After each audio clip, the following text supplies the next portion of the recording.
আসসালামু আলাইকুম everyone, this is me Nipa Monalisa. আজ চলে আসলাম গ্রামীণ পরিবেশে। আজকে আপনাদেরকে দেখাবো সুজলা সুফলা শস্য শ্যামলা আমাদের এই বাংলাদেশ। কি অপরূপ দৃশ্য এই বাংলার প্রকৃতি, তাই না? প্রকৃতি কিন্তু তার অপরূপ সৌন্দর্য নিয়ে আমাদের মাঝে বিস্তার ঘটিয়েছে, তাই না? দেখুন সে তার সমারোহ। এক সাইডে সোনালি পাকা ধান আর এক সাইডে সবুজ ধান। কি অপরূপ দৃশ্য, তাই না? সত্যি বিমোহিত হয়ে যেতে হয় এমন সুন্দর দৃশ্য দেখলে। এক সাইডে ধানগুলো কেটে রেখেছে, কি অপরূপ! সত্যি আমি মুগ্ধ হয়ে যাচ্ছি। এত সুন্দর রূপ তার, এত সুন্দর রূপ। আর এমন দৃশ্য কার না ভালো লাগে? সবারই ভালো লাগে। আর সাথে আছে আমার বোনটা, আমি তার সাথে ঘুরতে চলে এসেছি ওদের গ্রামে। আর সূর্যটা দেখুন কি সুন্দর লাল আভা দিয়েছে, আর পরন্ত বিকেলবেলা। আর ও ক্যামেরার সামনে এসে মুখ ঢাকছে, ওর লজ্জা করছে। আর রাস্তাটা কিন্তু অনেক সুন্দর, পরিষ্কার পরিচ্ছন্ন, দুই সাইডে শুধু ধান আর ধান। বিকেল টাইমে, এই পরন্ত বিকেলে কিন্তু এই সব জায়গা সত্যি মনোমুগ্ধকর। আর আমার কিন্তু প্রকৃতি সেই ভালো লাগে। প্রকৃতি কিন্তু তার নিঃস্বার্থ ভালোবাসা দিয়ে চলেছে আমাদেরকে। প্রকৃতির এত রূপ সত্যি, সে কিন্তু নিঃস্বার্থ ভালোবাসা দিচ্ছে আমাদেরকে। এই প্রকৃতির রূপে সত্যি মুগ্ধ হয়ে যেতে মন চায়। আপনারা একটু উপলব্ধি করুন না, দেখুন ধানগুলো কি সুন্দর পাক ধরেছে। যখন ধানে পাক ধরে তখন কৃষকের মনে হাসি ফোটে। যখন প্রচুর পরিমাণে ধান হয় তখন কৃষকের মুখে প্রচুর হাসি ফোটে। তারা ভাবে তারা সার্থক। তারা যে এই যে কষ্ট করে জল, মাটি, কাদা, কত কিছু করে যে তারা এই যে ফসল ফলিয়েছে, সেই ফসল থেকে যদি একটা ভালো কিছু পায় তখন তাদের মনে কিন্তু সেই আনন্দ লাগে, কারণ তাদের কষ্টটা সার্থক হয়েছে। আর আমি এই রাস্তা বেয়ে বেয়ে আজকে পরিদর্শন করছি এই ধান ক্ষেত, এই সবুজ ধান ক্ষেত, পাকা সোনালি ধান ক্ষেত। কি অপরূপ দৃশ্য! সেই সাথে আমার এই বোনটা আছে, আমি তাকে নিয়ে এই রাস্তা বেয়ে বেয়ে মানে হাঁটছি আর আপনাদের সাথে কথা বলছি। বোনটা হাঁটছে, বলছে আমাকে একটু ভিডিও করুন। আর সূর্যটা দেখুন, সূর্যটা, আকাশটা কি অপরূপ সুন্দর, তাই না? বিকেলের ওয়েদারটা সত্যি সবসময় মনোমুগ্ধকর হয়। আর আপনারা সবাই বিকেলবেলায় একটু ঘুরতে বের হবেন, দেখবেন মন শরীর দুটোই প্রফুল্ল চাঙ্গা হয়ে যাবে, তাই না বন্ধুরা? বলেন। আমার কিন্তু বিকেল টাইম খুব ভালো লাগে ঘুরতে, কিন্তু সময়ের অভাবে অনেক সময় পারি না। আজকে কি মনে করে এসেছিলাম, আর আমার বোনটা কিন্তু আনন্দে সে আত্মহারা হয়ে যাচ্ছিল, আর আমি সেই ফাঁকে একটু ভিডিওটা করে নিলাম। আর এই ধানগুলো নুয়ে পড়ছে কেন জানেন? এই যে গত রাতে আমাদের এখানে একটু ঝড় বাতাস হয়েছিল, তার কারণে এই ধানগুলো নুয়ে পড়েছে। যখন এই ঝড় বাতাসের কারণে ধানগুলো যখন নুয়ে পড়ে তখন কৃষকের মনে একটু চিন্তা আসে। তা এই ধানগুলো কেমন অবস্থা হয়ে গেছে, ধানগুলো ঝরে পড়বে, পেকে গেলে তো তখন ঝরে পড়বে, তখন তো খুবই অসুবিধা হয়ে যাবে, তাই না? তাই সবাই দোয়া করবেন তারা যেন ভালোই ধানগুলো ঘরে তুলতে পারে। আর আমি বারবার শুধু আমাদের সূর্য মামাটার ভিডিওটা ক্যাপচার করছি।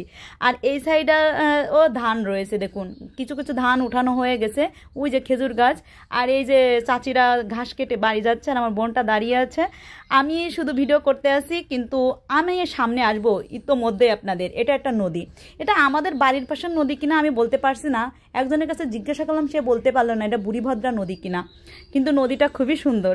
নদীর এই সাইডে দেখুন, রাস্তার সাইডে এই যে ব্রিজ, এই ব্রিজের আবার এ পাশ দিয়ে নদীটার নাম কি আমি জানি না। দূর থেকে দেখুন সোনালি, কাঁচা, সব ধরনের ধান মিশ্র, কি অপরূপ লাগছে। নদীর দুই সাইডে ধান আর ধান, আর সবুজ আছে, সোনালি আছে, মানে মিশ্র একটা। সত্যি কি অপরূপ দৃশ্য, চোখ ধাঁধিয়ে যাচ্ছে এমন অপরূপ দৃশ্য দেখলে। আর আকাশটাও সেই সুন্দর আজকে দেখুন, আকাশের এই অপরূপ দৃশ্য সত্যি মনোমুগ্ধকর। আমি সত্যি প্রকৃতিকে এতটা ভালোবাসি, আমি আপনাদের সামনে চলে এসেছি। আর আজকে আমি এই জায়গাটা আসতে পেরে আমি সত্যি খুশি। আমার মনটা সত্যি অনেক ভালো হয়ে গেছে। অনেক দিন পরে আমি একটু ঘুরতে পেরেছি।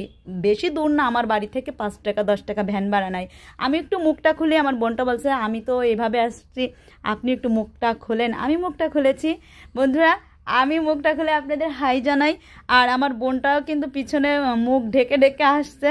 আর এই সবুজ প্রকৃতি কিন্তু আমার খুব ভালো লাগে। আর আপনাদের কেমন লাগে অবশ্যই জানিয়ে দেবেন। আর ভিডিওটা যারা যারা সম্পূর্ণ দেখেছেন তারা এই সুন্দর প্রকৃতিটা উপলব্ধি করতে পেরেছেন। আর যারা দেখেননি তারা দুর্ভাগা, তারা মিস করে ফেললেন এত সুন্দর একটা পরিবেশ। আর যারা দেখেছেন তাদের অন্ততপক্ষে কিছুটা ভালো আমি দিতে মানে মন ভালো করার মতো একটু ভিডিও তৈরি করতে পেরেছি। মন ভালো হয়ে গেছে আমার ভিডিওটা দেখে। আর আমি বোনটার সাথে কথা বলছি, অনেক গল্প করছি, আর সবাই ওর সাথে অনেক কথা বলছি, সেই কথাগুলো আমি স্কিপ করে রেখেছি, আমি কথাগুলো উঠাইনি। আর ওর জন্য একটা ছেলে দেখেন, আমি কিন্তু বলছি ওর জন্য একটা ছেলে দেখুন, ওকে বিয়ে দেওয়া হবে। ও অনার্স কমপ্লিট করেছে, উকালতি পড়ছে, উকালতির ভাইবা হবে, উকালতি মানে পড়াশোনাও শেষ, এখন ভাইবা দিবে কয়দিন পরে ভাইবা। তাই ওর জন্য একটা ছেলে সবাই দেখেন, আমরা ওকে বিয়ে দেব। আর আপনারা আমার সাথে দেখতে থাকুন, আর আমি ওর সাথে গল্প করছি যে আমরা কোথায় যাব ঘুরতে, কি করব। ও যে কয়দিন বাড়িতে আসে, আমি বললাম তুই যে কয়দিন বাড়িতে আসিস আমরা একটু এই আশেপাশের গ্রামগুলোতে একটু ঘুরে বেড়াই, আমি আর ভিডিও করা হবে, আবার একটু ঘোরাও হবে, দেখা হবে এই সুন্দর পরিবেশ। বিকেলবেলায় কোথায় কোথায় ঘুরতে যাব একটু গল্প করতেছি ওর সঙ্গে। আর দূর থেকে আপনারা পিছনের ভিউটা দেখুন, সেই সুন্দর না বলুন? আমি কিন্তু সবসময় একটু চেষ্টা করি সবুজ প্রকৃতির মাঝে যাওয়ার জন্য, আর সবসময় ভাবি যে কোন জায়গাটা দেখুন, ও ওই ধারে দাঁড়িয়ে আছে রাস্তার, আর আমি এই ধার থেকে ওকে ভিডিও করছি। আরও মুখে কাপড় দিয়ে রাখছে, মনে হচ্ছে যেন কোনো কিছুর একটা গন্ধ পাচ্ছে। আর এই যে নদীর ধারে আমি এখানে দাঁড়িয়ে আছি, এই যে নদীর ধারে নৌকা, একটা কবিতা আছে না, আমি এখান থেকে দাঁড়িয়ে ওর সাথে কথা বলছি আর আপনাদের সাথে কথা বলছি। বন্ধুরা, কেমন হয়েছে ভিডিওটা? সুন্দর না বলুন? আমার কিন্তু খুব ভালো লেগেছে। আর এমন যদি সুন্দর সুন্দর ভিডিও দেখতে চান তাহলে কমেন্টে জানাবেন, আমি আরও ভিডিও করব, আপনাদের সামনে নিয়ে আসব। আর আমার ব্লগ ভিডিওটা কেমন হয়েছে অবশ্যই কমেন্টে জানাবেন। আর আপনারা যদি এমন সুন্দর ভিডিও আরও দেখতে চান তাহলেও বলবেন যে আপু আমি আরও দেখতে চাই এমন সুন্দর ভিডিও, আমি আপনাদের সামনে উপস্থাপন করব, চেষ্টা করব। আর আমার মতো কে ঘুরতে ভালোবাসেন দেখুন, ও আবার ছুটে চলেছে, আর আমি দৌড়ই যাই ওর পিছন থেকে ভিডিও করছি। আমি কিন্তু দৌড়ইছি এখানে, ওরে নিচে আকাশটাকে নিয়েছি। আর এই টাওয়ারটা দেখুন অনেক সুন্দর, ধান ক্ষেতের মাঝে ওই যে সারি সারি করে টাওয়ার। তো এই টাওয়ারটা একটু কাছে ছিল, আমি একটু জুম করে দেখাইছি। বন্ধুরা, আমি কিন্তু এবার বিদায় নিব, বিদায়ের পালা। আপনারা কিন্তু ভালো থাকবেন, সুস্থ থাকবেন, আর আকাশটা দেখতে থাকুন, আকাশটা কত সুন্দর।